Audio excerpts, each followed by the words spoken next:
Hello, this is Carl Seidel on People's View. Today we're going to have a guest here of our Senator, Kevin Avard, Yep. from covers our wards 1, 2, and 5 here in Nashua. And Kevin, you've been busy up there in the Senate.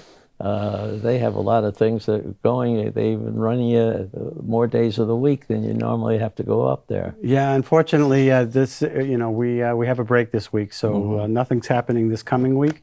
So we're on a vacation. We've had some senators already in Florida. I mean, that's how quickly they fled the They state. know how to move. Yeah, well, we do put in a lot of time, and even today, I was up at the Capitol on the oversight of HHS, and I had a meeting at 8 o'clock and 10 o'clock, and that ran into the noon time. But there's a lot going on. There's a lot of commissions, a lot of programs up there, and we try to stay true to them. We had early session this week, which normally we're on Wednesday. Yeah. I mean Thursday, but we rescheduled it to Wednesday because we had a storm, and because of committee work that's already pre-scheduled and announced in what we call the calendar. Right. We had to do some committee work before session. So we only got half a session, so we didn't go through the full calendar. Basically, it's recessed until the call of the chair, blah blah blah. And what we do now is we just hold off on the things that we were going to talk about this week, and we postpone them till 2 weeks from now. And a lot of those bills were in judiciary, but we went Two weeks from now, you probably have another snowstorm forecast. You never know, They want to get it all in March, February and March. I brought this prop because I think last time when I came, I showed you how a particular bill looks. Yeah. This is what a particular calendar looks like. And so when I say a calendar, in the House you have one, in the Senate you have one. And this shows you what committees we're going to be having, what were heard, what is on consent calendar. And I can show you that. Here is what we call the consent calendar. And on consent, that's usually the bills that passed on a bipartisan level. Nothing can go on consent unless it's a 5-0. And if somebody's missing in committee, it doesn't go on consent. So for instance, what's on consent, what was on consent this week in Commerce was permitting of certain refrigerants. Okay, we all agree on that. You had education relative to individualized education programs. That went on consent. So in the Senate, we do agree on things. Energy, we ought to pass. You only have less people, too. We have less people, but we do have certain more resources with the less people. And what we do is, we're forced to negotiate. Yeah. And in committee. And for instance, I have an energy bill that I passed this week. And it is a combination of my bill, which has to do with water quality setbacks on landfills. And that was we had a real tussle over that last year. So we worked really hard with the Department of Energy and Environmental Services. And we came up with a plan to address the issues because apparently there was an arbitrary setback of 200 feet. So we mixed that with Senator Waters' bill, and his had to do with water quality, and there was an appropriation for that. And so what we did is we combined them. And in doing so, we re-referred his bill in case something happens in the House. Because the House is, it's more, I'm not going to, you don't know what's going to happen. Well, this close rate to it is only a separation of the two major parties of one. I think there doesn't seem to be the same spirit of, well, we've got to compromise. Right. There seems to be my team, your team, who shows up is most, wins the day. Yeah. And so there's going to be a lot of, I'd hate to use the word but toxicity, but they're not going to agree as quickly as we do in the Senate. And it's only because we're forced to. We get a lot of information that comes before us. And literally, I'll sit with Senator Waters and we'll work it out. We'll work it out. Yeah. You'll always see him start off saying, Well, Senator, don't you think it would be fair to say? And that's when I know I'm in a negotiation, and it's good to work with him that way. He has a very de-escalating tone, so that there's no rancor. You're not challenging it back. No, Yeah. no. So we had a very busy week this week, and I think one of the issues that's going to be coming is probably one, other than the budget, it's going to be one of the most important bills, and that we passed on consent in HHS, and I'll be taking it out on the floor. But that's the Medicaid expansion bill. Uh-huh. Now, about a decade ago, I was one of the opponents for it because I really wasn't sure that the federal government was going to keep their end of the bargain. And what's their end of the bargain? Well, if we add the Medicaid expansion into New Hampshire, the federal government was going to pay 90%. We weren't sure they were going to do that. Would they go down to 75 or 50? No, they've kept it at 90%. Oh, okay. No, I'm sorry, I might have misspoke. But they've kept it, their promise at 90%. Okay. And that means the state pays 10%. 10%. We added a work element to it, and in committee there was a senator that wanted to get rid of that work requirement. Sorry, we're keeping it. We're in the majority. So that was one of the things that we added to it. But 10% of it is funded through New Hampshire, and we use the liquor fund as one of the funds to support it. Now, there are people that are suffering with mental illness and addiction, and that's what the liquor fund's for. And they go through the Medicaid expansion process. So, a lot of rethinking on it. And the reason I voted for it, the reason I'm taking it out, and the reason I definitely support it is because if we don't have it, then we have what is called an uncompensated care. Yeah. What is uncompensated care? Well, somebody goes to the emergency room or to the doctor's office and they don't have insurance. Who pays for it? They can't be turned away. Yeah. So the hospital starts eating that up. And when you get an influx of this through, hospital to hospital, that money adds up real quick. They ended up eating it. Now, either they eat it or they pass that on to the taxpayers. Somehow it does translate into that, or the hospitals go belly up. Mm-hmm. So the alternative is you either let the hospitals eat it up and they go belly up, or we get the system that the federal government's And there's been times where everything like that has been discussed before, because some hospitals have actually failed completely, and they're gone now. Yeah, and there are organizations out there that are saying no, okay, but they're not offering any kind of alternative. So their line of thinking is, well, this is just a hardcore socialism, but we added the workforce, Which work I think requirement, is appropriate. Yeah. and generally what we're finding, and we had 445 people testify on the bill. Wow. Some through electronically, a lot showed up. But what we found over and over again is that people used it as a hand up and they got off it. They hand up and they got off it. And right now there's the wind down of, because we had we had an influx because of COVID, but now there's a wind down of qualifications and financial. That was part of the oversight thing that we did today. But the whole idea is that if we don't do it, we have the uncompensated care. The next step is, well, then their idea, I assume, is not to cover anybody that doesn't have the money. And that's not an answer. What do we do with the nursing homes? What do we do with county nursing homes? Yeah.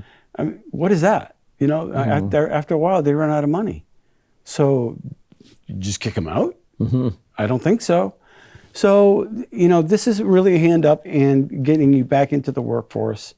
And so I'm going to support it. I know we get some arrows in the back. Being a Republican, we got some people that I don't think they understand the full scope of why we have it. And well, some of those issues that you were talking about have been there for a long time. Over a decade. Yeah, because I know when I started up there in 2008, mental health was not really covered at all. No. And it's even now it's not as fully covered as it should be. Yeah, and that's another issue. I know we are addressing that, and we're also doing it through telehealth as well. Right. But what they want to do is they want to expand it into the schools, and that's when I put the brakes on. The schools, that's not their. Right. It's just another level of government in the schools, another layer of administrative cost. And I don't know if the teachers know this, but that's, instead of a pay raise, when you keep adding to administration, do we add this another layer, or do we give the teachers a pay raise?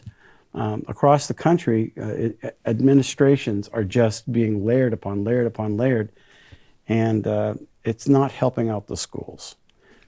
So it takes away from their focus, their main focus. Completely. Yeah. They're not there. There is mental illness going on, and there are causes for it, and that can be addressed in another topic. But we are addressing the issue. We're funding it,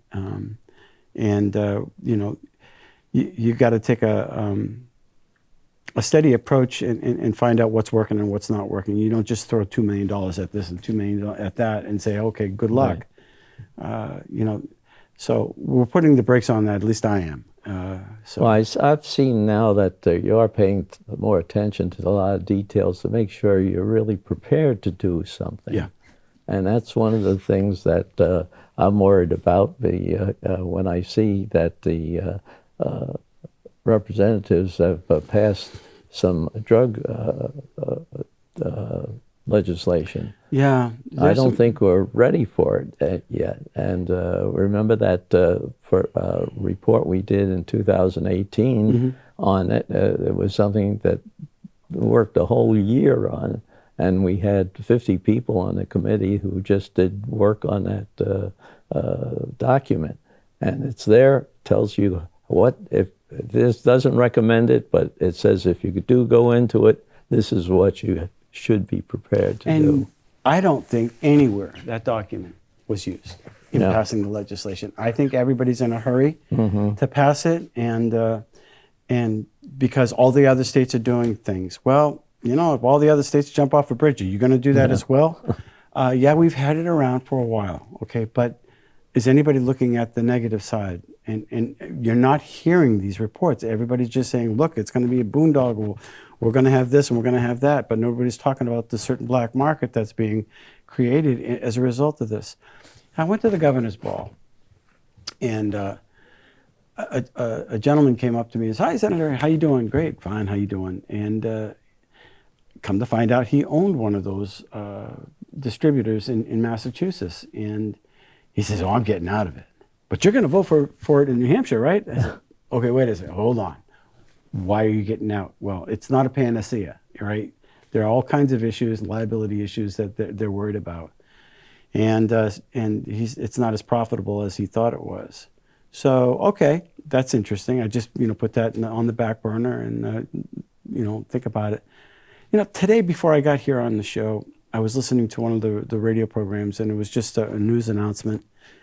Yeah, somebody in Philadelphia today or yesterday, they bought what is called gummies, and they're THC laced. You can buy them, and I think you can buy them in mass. But they were also laced with fentanyl, and 2 people died. Now, these are packaged and controlled in a store, but somehow some bad player laced them with fentanyl, and 2 people died. So is that going to make, I mean, it made the news, but is it here and gone tomorrow? I put in a bill on the Senate side, and all it does, it doesn't say it's good, it doesn't say it's bad. It just says, what's in it? Chicken parts. What kind of parts? Chicken parts. Parts of parts, right? There used to be a commercial on the chicken parts years back. But it just says, hey, look, this is what's in it. This is the level of THC. Warning. Maybe if it's a gummy, a kid can look at it and swallow a whole bunch of those, and now you got issues. But getting back to mental illness, is there a side effect of psychosis? Yeah. There are side effects, and I think in your study that you said that we had a while back, there were some negative sides to this. Oh, yeah. So why aren't we taking that into consideration? Why aren't the warning labels? I mean, they came out against it. And That's part of the cost of having that business. It had a whole bunch of standards that had to be made. You had to have somebody to make sure that those standards were adhered to, and you also were going to follow out what happened with all those states in the West that were the leaders in allowing this product to be sold. And there, a lot of, especially Colorado, has a lot of problems in there. yeah, I was going to mention Colorado. I forgot what it was. They were one of the startups, if Yeah, you will. right. And Rocky Mountain High. But that's another issue that's coming our way, and of course we'll look at it a little bit more with a little bit more discerning eyes, if you will.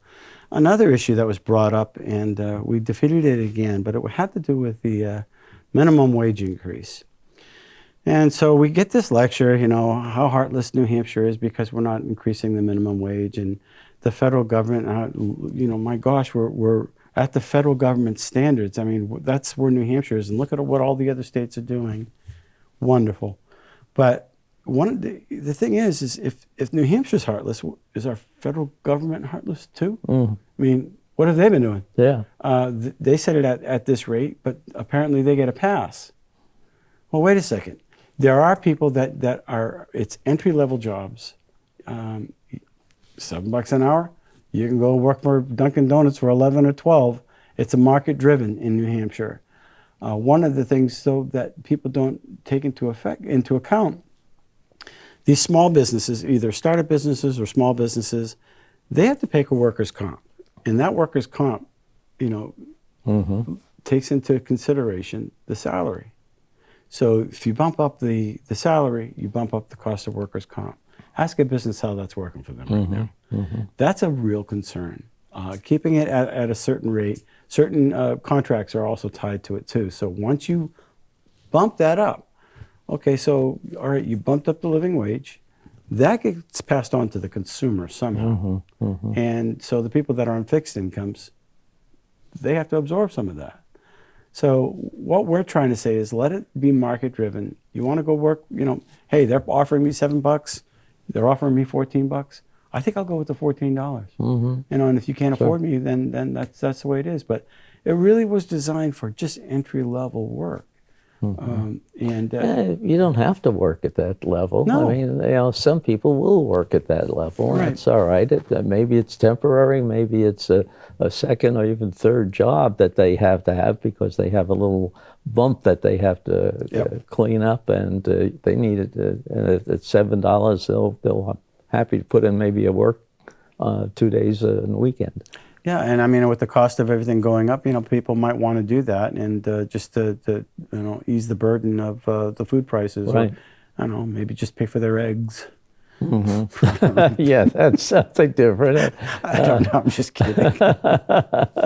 It's not funny. You see certain foods and things that went up, and you wonder why just pick on that one. Yeah, I What know. happened to the chickens? That and chickens, and I don't.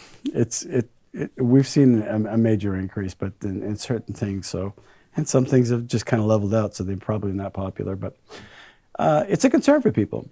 So, but in the calendar for next week, I mean the week following next, we have some interesting bills that. Well, you got to get ready to pass all your bills over when end of March. End of March, yeah. Yeah. So it's getting close to the cutoff period. In judiciary, we have relative to arrest without warrants. So when you look at a title like that, you go, "Oh my gosh!" Yeah. No, and that's your knee-jerk reflex. But a lot of it has to do with when you're in the hospital situation and you have a violent person. If they're violent and it wasn't seen by the police officers, they have no means to arrest somebody. So a patient comes in strung out, or psychotic, or is belligerent in their particular situation, and they get violent with the nurses or the doctors or anybody on staff, the police have no recourse. It's a really great area for them, and then who maintains the liability on that? And so we tried to address that years ago, but it's come back, and so that was the impetus, from what my understanding, on this particular bill. But if you look at just the title of a bill, oh my God, people come unglued, and rightfully so. I mean, if that's all the information you're given, warrantless arrests. But so that's coming before us. It's probably going to get re-referred or inexpedient, and we'll probably have to readdress it again to narrow the language so that it protects our medical workers. Because, if you're doing the second or third shift, you're vulnerable. Oh, yeah. And not to disparage people that work at night, but, you get a good amount of people that they need a place to stay warm. Maybe they're not, maybe they are psychotic. So you're saying somebody that comes in and causes some kind of ruckus, yeah, or violent, or gets physical. But how is that any different from a policeman who's out in the road stopping somebody and they get belligerent with? Well, if they get belligerent in front of the police officers and they witness it, they can I do see. something. But if they don't see it and they don't witness it, so that's the difference between. yeah. So you wanted the people just to tell the police officer they did this, so you have to arrest them, and that's the warrantless one? And that might be a little bit too broad. And so Yeah. what they want to do is they want to figure out a way to address the violence that's happening in the workforce at say, the hospitals. Okay. But that's just a cursory understanding of part of the bill. And so, a lot of times people they react because they got an email from somebody that probably just wants you to donate to their organization. And, whether it's a Liberty or GOP or Democrat or whatever. And they're not telling you the whole story. And it's almost impossible for them to tell the whole story.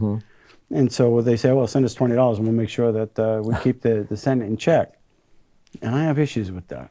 Yeah. Because they mislead a lot of people. We have one on negligent storage of firearms. We have one on access to abortion care. We have one relative to release of defendant on pending trials. These are going to take up a lot of time.